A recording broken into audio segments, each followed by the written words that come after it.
Salut les gars, bienvenue sur cette vidéo YouTube. Aujourd'hui, on va s'intéresser aux taxes en Thaïlande. Alors, quelles taxes existent? Est-ce qu'il y a des impôts ou pas? Bon, bien évidemment, avant de venir en Thaïlande, j'étais au courant de tout ça. J'étais au courant qu'il y avait de la TVA, qu'il y a de l'impôt sur le revenu, etc. Donc, en fait, ce qui s'est passé, c'est qu'hier, je sors du 7-Eleven, je regarde mon ticket de caisse et je vois TVA et tout. Donc, je me dis, ok, je vais m'intéresser à ça en détail et tout simplement, je veux le partager avec vous en vidéo. Donc déjà je voulais dire en premier que la Thaïlande n'est pas un paradis fiscal, donc c'est pas en mode il y a 0% d'impôts, etc. Donc ça faut se l'enlever de la tête, et c'est pas non plus un pays qui est surtaxé. Donc voilà, c'est ce qu'on va voir dans cette vidéo. C'est un peu, franchement la Thaïlande c'est un peu un entre-deux en fait, donc voilà, on va voir ça. Donc déjà on va commencer par la TVA, parce que c'est le truc en fait qu'on paye le plus en fait, que tu sois résident fiscal ou pas. Tu arrives dans le pays, même si tu viens un jour et que tu achètes un sandwich, eh bien, tu payes la TVA. Donc tout simplement, la TVA en Thaïlande est de 7%. Donc c'est appliqué sur tout ce qu'on consomme au quotidien. C'est comme en France, la TVA, c'est sur tout ce qu'on achète, sur le carburant, sur les courses. Et bon voilà, bref. Et en France, c'est 20%. Donc pour faire une comparaison, vous vous rendez compte, 7% contre 20%, c'est énorme. Rien que sur un plein d'essence en France, il y a 20% de TVA sur les courses, etc. Mais déjà que ici, en Thaïlande, la vie coûte beaucoup moins cher, mais en plus de ça, la TVA est drastiquement moins élevée. Donc ce qui fait qu'au final, à la fin, sur votre ticket de caisse, vous voyez largement la différence entre la France et la Thaïlande. Donc déjà, rien que ça fait une économie de malade. Ensuite, par rapport aux impôts, c'est le deuxième point pour moi le plus important. Si on est résident fiscal en Thaïlande, bien sûr. D'ailleurs, si on reste plus de 180 jours en Thaïlande, on peut devenir résident fiscal. Et surtout pour nous les Français, c'est assez simple, ça se fait tout seul, parce que tout simplement on a la chance d'avoir un passeport français. Il y a des conventions fiscales entre la France et la Thaïlande. Donc voilà, on n'a pas à s'inquiéter en gros. On ne paiera pas, il n'y a pas de double imposition, etc. Donc tout simplement, impôt sur le revenu progressif, ça va de 0% à 35%. Donc en fait, si tu génères un petit peu d'argent et que c'est rien de fou, que tu es dans une certaine tranche, tu vas payer 0% d'impôt. Donc tu peux vivre en Thaïlande en payant 0% d'impôt. C'est possible si tu as un petit revenu. Donc ensuite, ça peut monter jusqu'à 35%. Ensuite, on a l'impôt sur les sociétés qui peut grimper jusqu'à 20%. Donc ça, c'est… Est-ce que c'est énorme ou pas? C'est quand même une somme, mais bon, c'est moins pire que la France en gros. Ensuite, on a après les cotisations sociales. Bon, ça, c'est ridicule ici. Franchement, on peut limite l'oublier, mais ça existe quand même. Donc, je le mentionne. Ensuite, je voulais parler de la taxe foncière, parce qu'en France, on a beaucoup de taxes comme ça, taxes foncières. On a énormément de trucs comme ça sur l'immobilier.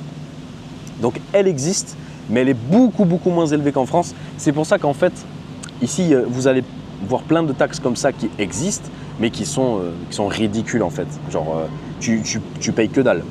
Ensuite, je voulais parler des voitures importées, parce que par exemple, quand vous voyez des belles voitures ici, généralement, elles sont importées. Donc, ça coûte extrêmement cher d'avoir une belle voiture en Thaïlande. Donc voilà, surtout quand elles viennent d'Europe, etc. Bref, qu'elles sont importées de partout dans le monde. Elles sont lourdement taxées. Ensuite, on a l'alcool et le tabac qui sont des produits qui sont taxés aussi. Mais c'est pareil, on dit fortement taxé, mais ce sera toujours moins cher qu'en France en fait. Donc en fait, le truc de fortement taxé en Thaïlande, c'est genre, on va dire comme la TVA. Ça se trouve, je sais pas, peut-être que les Thaïlandais trouvent que 7% ça peut être élevé. Mais vous imaginez la comparaison avec la France, quoi. La France, c'est délirant, quoi. On a des taxes pour tout, partout, et tout est élevé. Donc ensuite, je voulais parler de quoi? Je voulais parler de l'impôt sur la fortune immobilière. Donc ça n'existe pas en fait, tout simplement. Ça n'existe pas. Ensuite, on a le système fiscal en fait en général qui est beaucoup plus simple, avec moins de prélèvements sociaux qu'en France, etc. Donc c'est toutes ces choses-là mis bout à bout qui font que la Thaïlande est beaucoup plus intéressante fiscalement. Et tout simplement pour s'expatrier, pour y vivre au quotidien, et même pour les Thaïlandais du coup, en vrai, je trouve que ça va, quoi. C'est pas non plus délirant. Par exemple, pour un expatrié qui payait énormément d'impôts en France, qui payait l'impôt sur les sociétés, etc. et qui veut s'expatrier en Thaïlande et mettre son entreprise ici, même s'il y a des taxes en Thaïlande, il sera beaucoup plus avantagé d'être en Thaïlande, de s'expatrier en Thaïlande, d'être résident fiscal en Thaïlande, en gros de tout avoir en Thaïlande, il sera largement avantagé et en plus, il aura une meilleure qualité de vie, il se sentira mieux au quotidien et en fait, tout ce qu'il y a en France pour les entrepreneurs, toutes les lourdes taxes, etc., tout, on se fait matraquer. Mais ici, vous n'avez pas ça. Donc tout simplement, c'est un pays qui est assez normal. Il y a des taxes, mais ce n'est pas extrêmement lourd comme certains pays en Europe. Donc c'est largement plus intéressant tout simplement. Il se sortira de ce système-là qui est de payer l'URSSAF, payer l'impôt sur les sociétés, etc. Mais comme on l'a vu, il y a quand même des impôts sur les sociétés, mais ce n'est pas tout un bordel comme en France et on ne se fait pas traquer. Et puis même les gens ici, ils ne sont pas du tout dépendants de l'État, ils n'attendent pas une aide de l'État, ils n'attendent pas que l'État vote une loi pour enlever une taxe ou pour rajouter ci, pour rajouter ça. Ils ne vivent pas leur vie par rapport à l'État et par rapport à l'URSSAF, par rapport à tout ça. Ils ne pensent pas à ça, mais en fait, ici déjà, il y a beaucoup de transactions en cash, etc. Donc les gens, ils ne calculent pas l'État. En France, on est tellement traqué par l'État et l'État fait tellement partie de notre vie, on ne peut pas l'esquiver, qu'en fait, on n'a pas le choix. En fait. C'est comme si on se faisait racketter en fait. Donc ici, tout simplement, vous êtes beaucoup plus libre en fait. La liberté est quand même supérieure à celle de la France. Donc voilà, mais tout simplement juste par rapport au coût de la vie et aux taxes. Et il y a d'autres choses qui se rajoutent à ça par rapport à la vie du quotidien, etc. Mais bon, cette vidéo est basée sur les taxes en Thaïlande. Donc je voulais parler de ça parce que c'est quand même un point extrêmement important qu'on vit en Thaïlande. Et même si on n'est pas concerné par toutes les taxes, eh bien, c'est bien quand même d'être au courant, de savoir. Moi, je trouve qu'en France, on est arrivé à un niveau où c'est juste délirant en fait.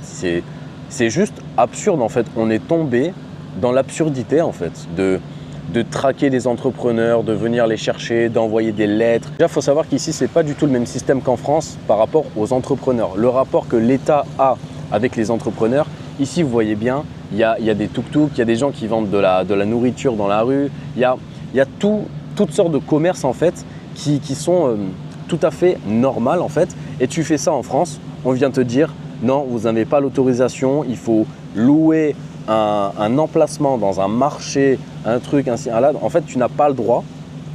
Bon, en fait, déjà en France, tu as le droit de rien faire en fait. Donc, c'est vite vu. Mais je veux dire, ici, par exemple, tu ne te fais pas traquer, tu ne reçois pas des lettres de l'État tous les matins, quoi. Trop souvent, en fait. Tu ne reçois pas des trucs administratifs, tu ne reçois pas des trucs de l'URSSAF. En fait, ici, tu ne te prends pas des coups de pression en fait, par l'État. Et du coup, les gens ont plus de liberté comme ça, ils vivent beaucoup mieux et ils arrivent en fait à se générer un revenu, à se générer de l'argent et c'est eux qui gèrent leur argent en fait. Bien sûr, comme j'ai dit précédemment, il y a des impôts. On peut tout à fait recevoir des lettres administratives, mais je veux dire, évidemment, c'est complètement différent de la France. En France, je ne sais pas pourquoi on est tombé dans l'absurdité, En fait, la France, on dirait une caricature en fait. Ça n'a aucun sens et je ne comprends pas pourquoi un pays va traquer comme ça ses entrepreneurs, va traquer les gens qui créent de la valeur dans le pays en fait. Et ça n'a aucun sens en fait. Et j'ai vu des vidéos sur internet, des gens qui se mettent dans la rue, qui font des stands, même des gens qui font des donations. Tu n'as pas le droit de faire un stand pour offrir des trucs aux gens. En fait, je ne comprends pas ce pays. Et la gendarmerie, la police, peu importe, vient intervenir sur ces gens-là, des gens qui sont tout à fait normaux et qui ne font aucun mal et au contraire, c'est totalement bénéfique. Et puis, c'est la vie quoi. C'est la vie. Comment ça se fait qu'on n'a pas le droit de se poser dans un endroit, si on fait les choses correctement, on ne va pas faire n'importe quoi, sinon le pays c'est l'anarchie. Mais je veux dire, les gens savent ce qu'ils font, ils ne sont pas stupides. En fait, c'est ça en fait, les gens ne sont pas stupides et l'État vient intervenir dans la vie des gens, dans la vie du peuple comme ça, pour essayer de mettre son petit grain de sel et de toujours venir comme ça dans la vie des gens pour tout simplement les traquer en fait. Et je comprends pas ça. Moi, je comprends pas. Moi, j'ai besoin de ma liberté. J'ai besoin de pouvoir faire les choses sans qu'on me mette des bâtons dans les roues et sans qu'on vienne me taper sur les doigts. J'ai pas besoin d'un maître, j'ai pas besoin d'une maîtresse. J'ai pas besoin de quelqu'un de supérieur à moi qui me donne des ordres en fait. J'ai besoin de ma liberté pour m'en sortir dans ma vie à moi. Et je trouve pas ça normal. Et c'est pas du tout sain. C'est pas un pays qui est sain de venir comme ça et d'interdire aux gens de faire ci ou de faire ça en fait. On est tombé, en fait à la base il y a le bien et le mal et on est tombé dans un espèce de délire où on vient, et surtout on vient taper sur les doigts des gens qui font les choses bien. Alors que les gens qui font n'importe quoi, qui sont dans la rue, qui cassent tout, moi j'ai vécu en banlieue, J'ai vécu dans des endroits où il y avait des voitures brûlées tous les jours, il y avait des scooters brûlés tous les jours. C'était le bordel tout le temps. Il y avait tout le temps du monde. Et c'est un mode de vie qui est assez spécial. Et après, quand tu es dedans, tu t'en rends pas toujours compte. Mais en fait, quand tu sors de ça, mais tu te rends compte que c'est pas normal en fait. Et par exemple, je vous donne un exemple tout simple, en plus j'en ai déjà parlé. Quand j'habitais en banlieue, moi je faisais de la location de voiture et je me prenais des amendes tout le temps. Et ça d'ailleurs, ça rejoint ce que je dis, qu'on vient taper sur les doigts des gens qui essayent de s'en sortir. En fait, on garait les voitures comme ça dans un endroit parce qu'en banlieue, il n'y a pas d'endroit pour se garer. Il y avait le tram, il y avait des immeubles et tout. Il y a je ne sais pas combien de milliers d'habitants, il n'y avait pas de place de parking. Donc c'est tout simplement absurde. Donc tout simplement, on rentrait du boulot, on essayait de se garer quelque part. Et moi, avec mon activité de location de voiture, des fois, je garais la voiture à un endroit, je remontais chez moi, etc. Donc pour faire les contrats de location, etc. Donc tout simplement, on se prenait des amendes tout le temps. Et par exemple, je revenais à ma voiture, j'avais pris une amende sur le pare-brise. Alors que je m'étais levé à 5 h du matin, j'étais parti travailler, j'étais rentré chez moi et en rentrant chez moi, je vais chercher les trucs en haut pour faire les contrats de location, etc. pour louer la voiture à un client et je me prends une amende alors que je suis en train de travailler en fait. Je suis en train de travailler et les mecs au bout de la rue qui étaient en train de faire n'importe quoi, en train de vendre de la drogue et tout, ben eux, déjà on sait très bien ce qu'ils font et personne vient les arrêter. C'est complètement fou en fait. Bien évidemment, il y avait des descentes de police tout le temps, mais on sait très bien comment ça se passe dans ce milieu-là. Mais c'est un milieu où en fait les gens continuent parce que en fait, quand tu fais cette activité-là, tu sais très bien que tu vas pas te faire attraper par la police ou alors tu vas te faire attraper, mais bon, c'est bon, tu sors et tu recommences en fait. Et puis de toute façon, on est en France, et tu vas pas prendre la peine de mort parce que tu as vendu deux, trois trucs, tu vois.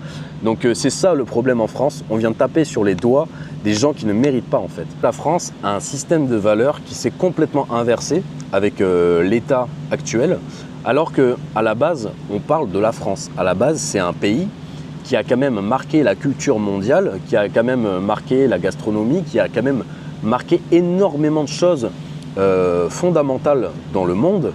Et pourtant, c'est un pays qui part totalement en sucette comme ça, et il n'y a plus rien qui va, et on ne comprend plus notre pays. Comment ça se fait de ne plus comprendre son pays? Comment ça se fait de devoir critiquer son pays? Comment ça se fait qu'on doit agir ainsi en fait? C'est pas normal. Moi je me dis par exemple, je vois ici les Thaïlandais qui sont fiers d'être ici, ils sont contents et la vie est tout à fait normale et voilà, on devrait tous être comme ça en fait. Donc voilà comment tout simplement on en vient à une conclusion de vouloir s'expatrier. Quand tu vis ça pendant des années, si tu es quelqu'un de sensé, quelqu'un de normal, ben, t'as pas envie de ça dans ta vie, tu as envie de mieux. Et ça rejoint tout à fait le thème de la vidéo par rapport aux taxes, par rapport à tout ça en fait. Tu veux juste un système qui est plus sain et qui ne te prend pas pour un imbécile en fait. Si tu veux partir de la France, si tu ne sais pas comment faire, tu peux cliquer sur le lien en description, tu peux réserver un appel avec moi. Je vais t'orienter pour savoir ce que tu peux faire par rapport à ton projet à toi. Si tu veux par exemple aller en Australie ou si tu veux t'expatrier en Thaïlande, je peux t'aider pour les visas et tout simplement pour ton projet. Donc n'hésite pas, il n'y a pas de questions bêtes. Je vous dis à la prochaine les gars, n'hésitez pas à vous abonner à la chaîne. Ciao.